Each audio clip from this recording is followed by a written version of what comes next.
Quiz da Previdência. Realização Maria Fernanda Mascaro, Advocacia.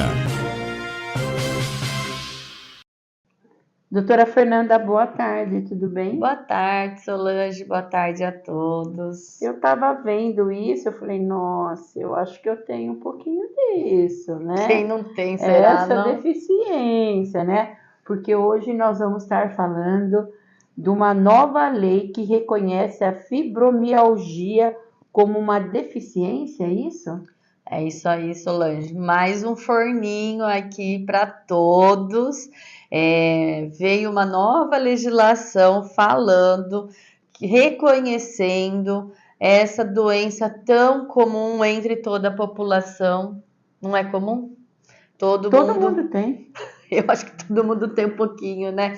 Mas, assim, um aspecto muito importante, esse reconhecimento da fibromialgia como uma deficiência, porque esse é um conceito novo. As pessoas com deficiência, as pessoas precisam tirar esse estigma que deve falar que é deficiente, você está falando de forma pejorativa. Não é. A pessoa com deficiência é aquela que tem impedimentos de longa permanência que obstrui a sua participação em sociedade de igual forma como as demais pessoas. E foi numa sanção, né, de uma lei de 15.176 desse ano de 2025? Isso.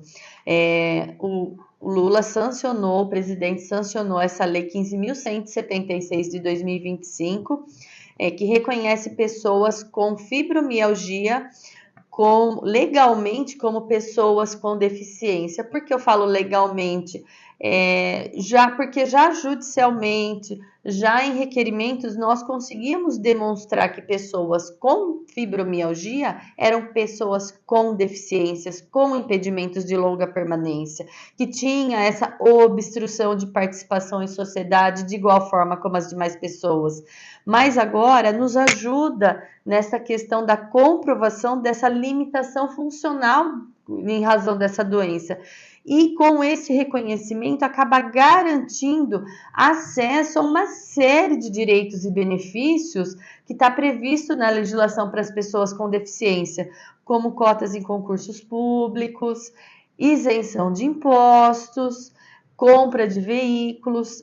Então, assim, tem uma série de direitos quando você consegue reconhecer a deficiência. Inclusive, nós temos uma pergunta aí que ela está querendo saber quais são os benefícios legais. Vamos acompanhar?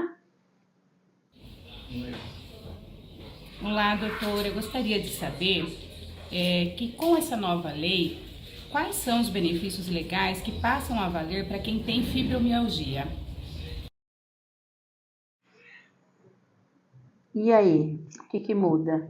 Oi, Ellen, agradeço a sua pergunta, muito pertinente, porque eu já estava quase tramelando aqui contando quais são, né? Mas é exatamente isso. As pessoas com fibromialgia, com esses laudos comprovando, elas têm cotas em concursos públicos, tá? Isenção de IPI na compra de veículos, meia entrada em eventos artísticos e culturais, prioridade no atendimento, possibilidade de acesso ao BPC Loas, aquele benefício de prestação continuada na área social, participação em programas habitacionais com vagas especiais, direito à educação inclusiva e reabilitação profissional no INSS, gratuidade nos transporte público em muitos estados que tem essa lei, em muitos estados prevendo isso.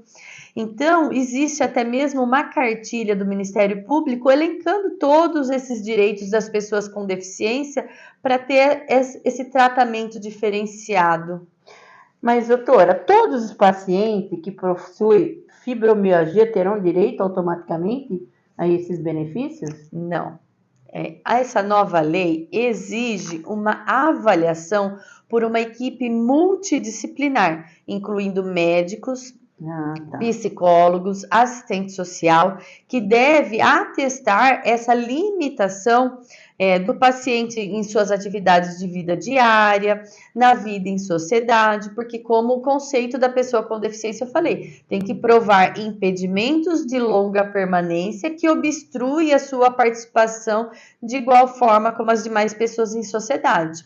Ou seja, o reconhecimento de pessoa com deficiência depende da gravidade do quadro e dessa limitação funcional em decorrência da doença, porque existem quadros iniciais de fibromialgia que a pessoa não tem dificuldades. Então, na realidade, você vai ter que passar por uma equipe médica que vai analisar, né?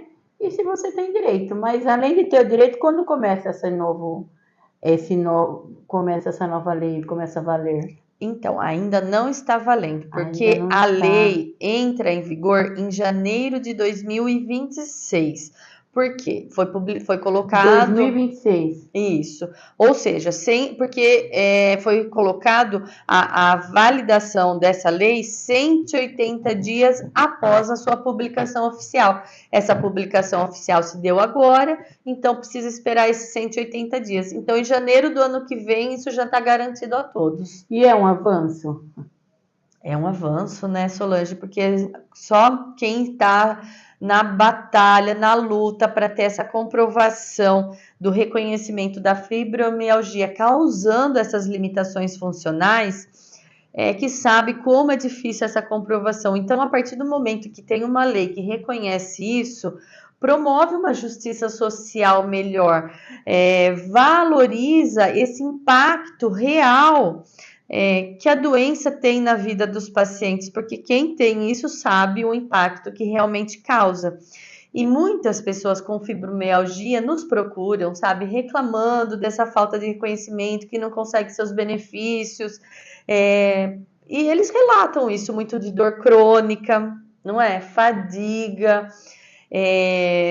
insônia e muitos sintomas psicológicos, né, que limitam a qualidade de vida. Essa limitação que é importante quando a pessoa chega num estágio da doença que mostra essa limitação que ela enfrenta.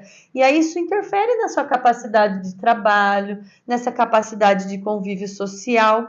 Então, essa equiparação como pessoa com deficiência é muito importante e permite esse acesso a essas políticas públicas e uma inclusão social melhor. É um avanço, né?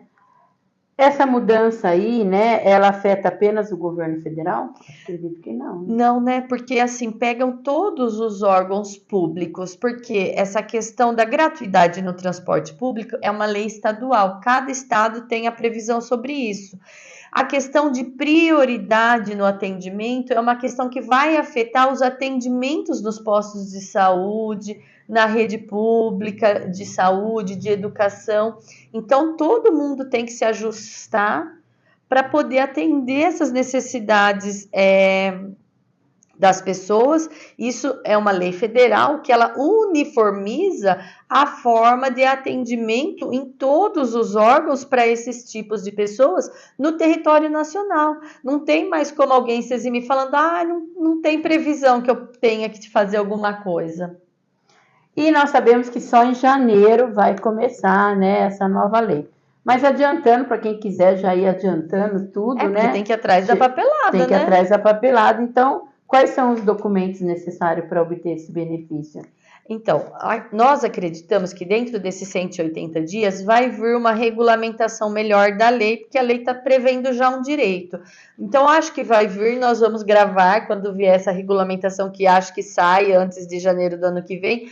Mas, em geral, será exigido o quê? O laudo médico e psicológico detalhado dessas limitações funcionais, porque você precisa comprovar essa limitação funcional, esses obstáculos que você enfrenta no seu dia a dia em razão da doença, os documentos pessoais estando em dia, que também isso é pauta da nossa próxima entrevista, que eu vou falar isso para as pessoas.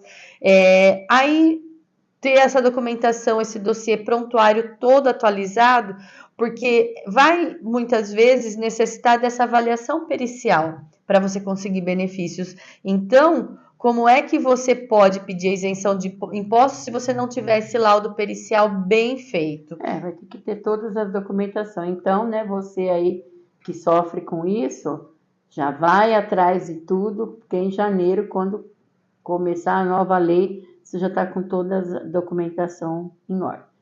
Isso, né, doutora? Isso aí, Nós vamos corre, voltar. porque o direito não socorre Corre quem quem dorme. E nós vamos voltar até janeiro falar um pouquinho mais sobre isso. Vamos sim.